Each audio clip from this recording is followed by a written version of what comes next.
Well, again, I'm not as deep an expert on that as I am on vaccines. Now we need to go and look in families to find those people who may be sick and remove them and isolate them. We want to thank you for turning folks in and making sure we are all safe. For the world at large, normalcy only returns when we've largely vaccinated the entire global population.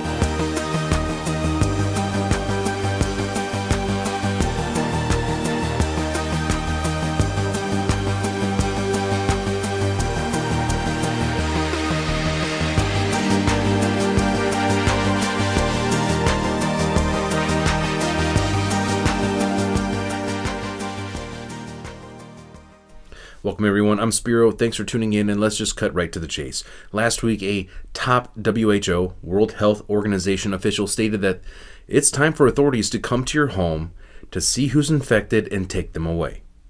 That ability not only to isolate cases, but to rapidly detect illness in the context and remove those contacts should they become sick was a central part of that.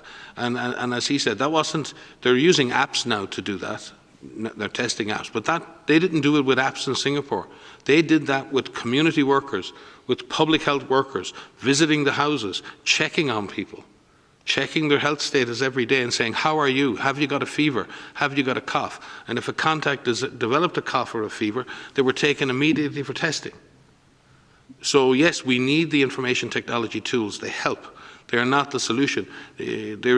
Right now, we don't have an alternative to what we would have considered in the old days boot leather epidemiology.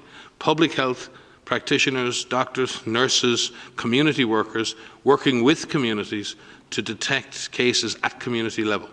And the most likely person to become a case is someone who's been a significant contact of another case. And at the moment, in most parts of the world, due to lockdown, most of the transmission that's actually happening in many countries now is happening in the household, at family level. In some senses, transmission has been taken off the streets and pushed back into family units. Now we need to go and look in families to find those people who may be sick and remove them and isolate them in a safe and dignified manner.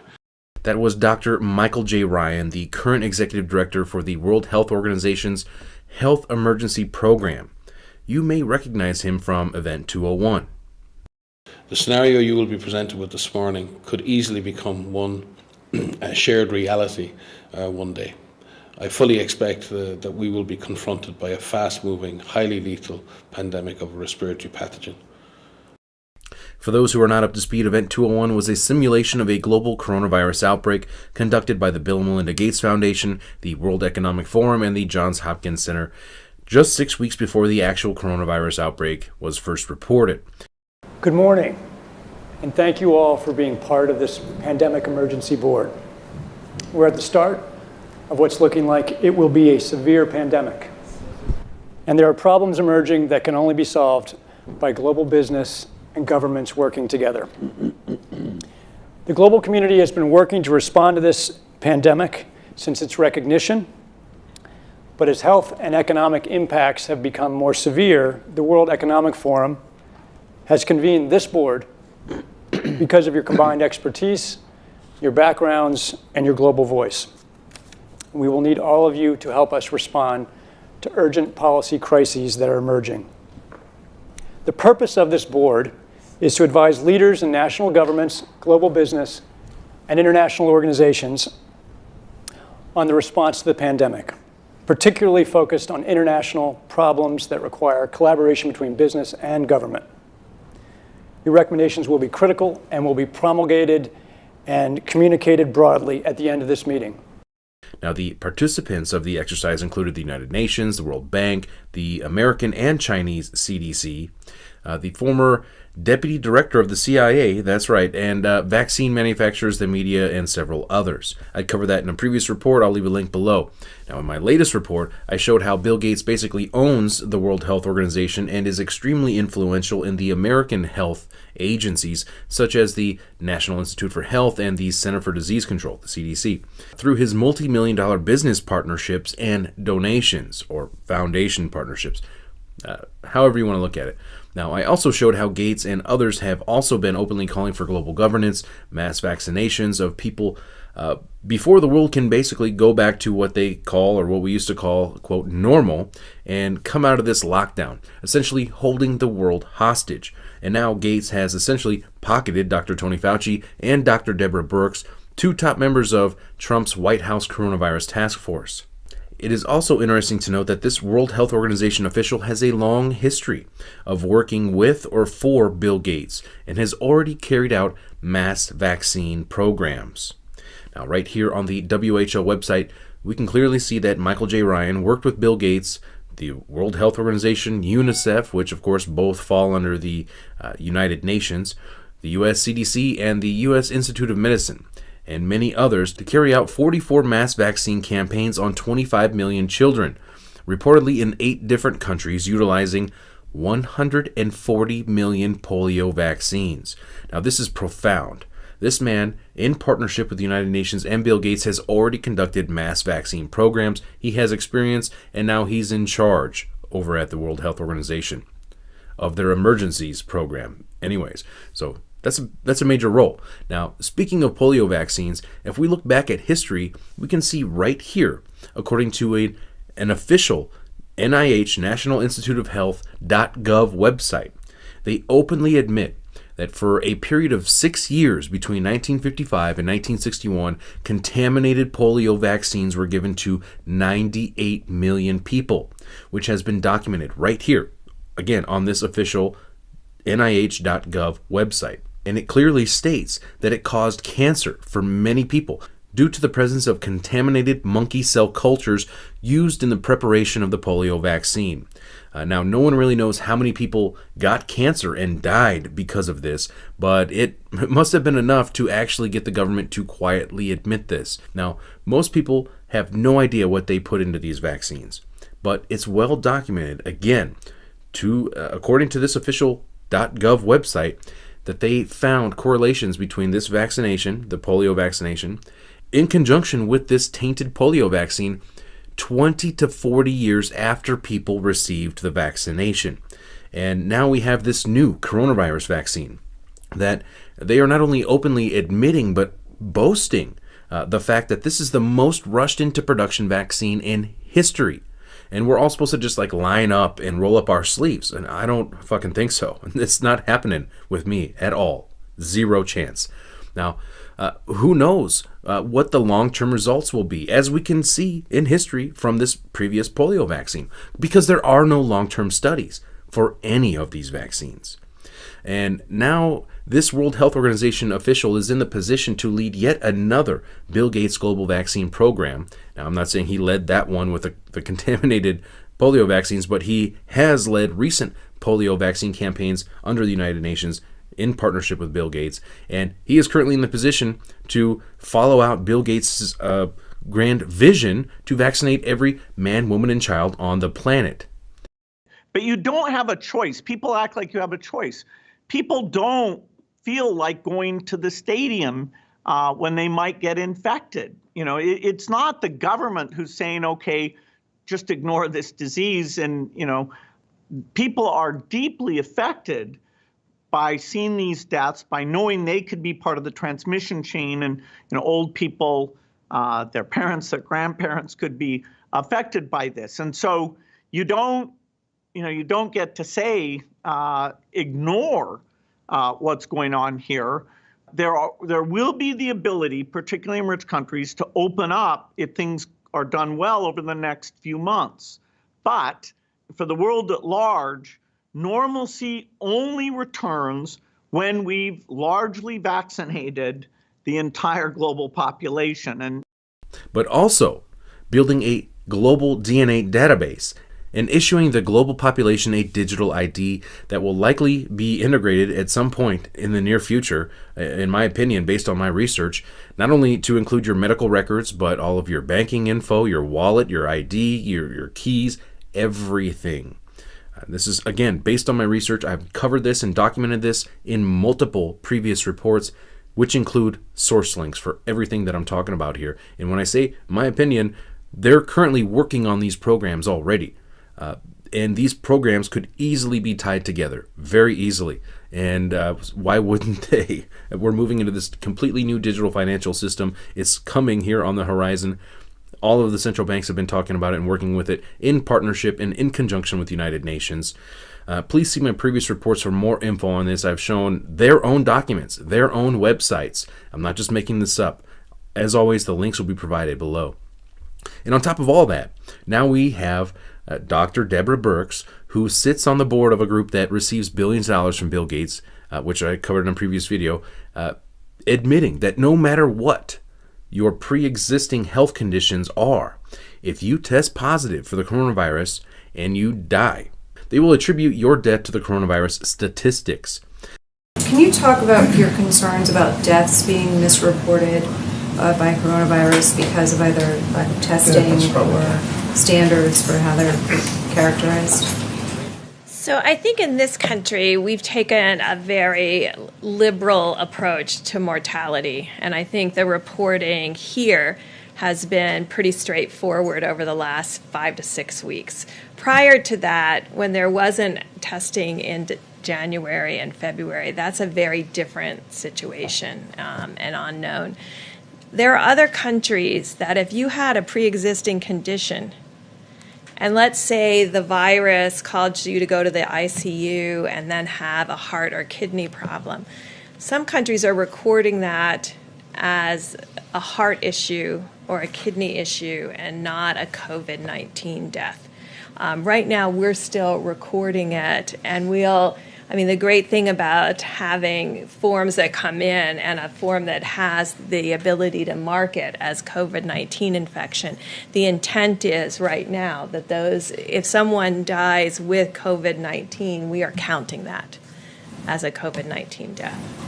Can you be sure? You hear from coroners that that's not necessarily the case. Are you sure? How can you be confident about that? And is there any concern that it skews the data that you're trying to collect in terms of projections and thus officially inflating the numbers? They basically just admitted this, that they are inflating the numbers, in my opinion, to justify these extreme lockdowns, these searches, these forced quarantines, and possibly forced vaccinations. And now they want you, and now they're openly admitting, at least the World Health Organization is, they are openly admitting that they want to come to your home, see who's infected, who they deem to be infected, not even take into consideration the major issues with the tests themselves, and take those people away. Now, this comes from the same United Nations and World Health Organization, which has praised China's hardcore authoritarian lockdown, where they were literally welding people's doors shut and dragging them away, kicking and screaming from their homes, some of which reportedly are still missing at this point. And if that's not enough, the United Nations just accepted China to the UN Human Rights Council. This may be a good time to remind everyone of the fact that China has detained about 1 million Uyghur Muslims, being forcefully detained in the equivalent of concentration camps for reasons unrelated to this declared global pandemic. This was taking place long before this outbreak occurred.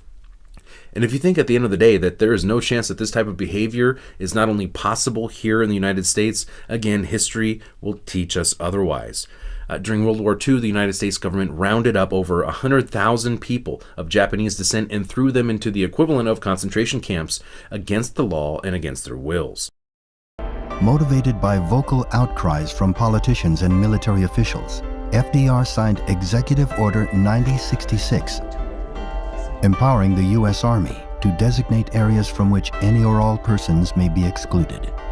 He later formed the War Relocation Authority to establish 10 permanent camps, housing nearly 120,000 Japanese Americans, mostly from the western United States. 2/3 of those interned were native-born American citizens. With only 6 days to dispose of their possessions, residents were forced to sell their belongings and even their homes for small sums of money.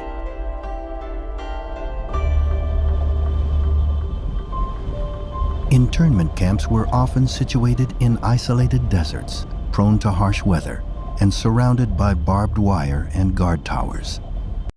Plus, we have covered right here on this channel the Rockefeller Lockstep document, which championed the Chinese authoritarian style lockdown in response to a major global pandemic, which is basically the blueprint we have here. Again, another report I will include in the links below. Now, there may come a day when you get pulled over. They're not going to ask you for your license and your registration. They're just going to scan you. They'll probably be able to scan you from their cars, their police vehicles. Now, they want everyone to unquestionably obey these draconian COVID 1984 measures. And if you step out of line, they will pay your neighbors to rat on you and essentially be a paid spy for the world government, because that is exactly what they are doing right now. We need to make sure that everybody continues to let us know where those folks are. If you've observed recurring violations of the Safer at Home order, please continue to let us know at coronavirus.lacity.org/business violation. You know the old expression about snitches? Well, in this case, snitches get rewards. We want to thank you for turning folks in and making sure we are all safe. Now, U.S. Attorney General William Barr has just voiced his concerns regarding the Bill Gates proposal of a digital vaccine certificate, stating that he is, quote, very concerned about the slippery slope in terms of continuing encroachments on personal liberty, end quote. Really? Now, when was the last time the U.S. government, or any government for that matter, actually concerned with citizens' right to privacy? After all, they have been the ones tracking everything you do, everywhere you go, and everything you say since at least 9/11 or shortly thereafter. Now, Attorney General Barr falls miserably short, in my opinion, firstly for not clarifying that these brand new RNA vaccines, which have, keep in mind, never before been used in humans, which are, again, keep in mind, being rushed into production right now as the safety regulations are being rolled back, will not be mandatory. It would have been good to, hey, reassure the public, don't worry, if you want to have the vaccine, it's there, you can take it. If not, this will not be forced on you. I know we should all just be able to assume that. We will not and should not have any medical treatment forced upon us, but under these current circumstances, considering that Bill Gates sounds like he wants and is planning to vaccinate the entire population of the planet, that would have been a good thing to just kind of include in there. Now, secondly, Barr leaves the door open with his broad and general statement saying, quote, however, appropriate, reasonable steps are fine, end quote. Now, who decides these appropriate and reasonable steps? Is it the taxpayer? Is it the voter? Is it the Gates-controlled World Health Organization? Or is it the Gates-controlled, or at least heavily influenced, White House Coronavirus Task Force? Now, never forget, it was this task force who told Trump that he had to shut down the country. And he did. And you can see that he is visibly pissed off about this in his a lot of his daily press conferences. People keep waiting for someone else to save them, waiting for a leader to tell them what to do, believing that a knight in shining armor is going to come to the rescue at the last minute. Trust the plan, they say.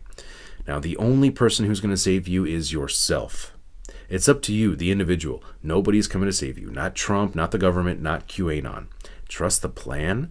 What plan? The only plan I see rolling out right now is global governance and the end of our way of life as we know it. Now, at the end of the day, it's up to you, each and every one of us, who can see what is unfolding right now before our eyes. Now, you have to ask yourself, are you going to roll over and submit? Are you going to let them come to your homes and take your husbands, your mothers, your children? If it comes to that, they're openly talking about this right now. This is what they're saying. I just showed you the clips of the lead doctor at the World Health Organization who is openly saying this. He's the head of their emergencies program. He is the head of their global vaccine program at this point. A man on record working with Bill Gates conducting these operations, saying they need to come to your homes and it's for the greater good and they're going to take people away. Well, I tell you what, I will never submit personally. If they think that they can come to my home and lay a finger on me or my family against our will, they have another thing coming. I will literally do everything in my power to protect myself, my family first. Everything in my power. Be sure to follow me on BitChute. It's a video platform which does not censor, because the reality is that this YouTube channel could be gone. It could disappear any day. And if we start to see these internet blackouts, please be ready for anything.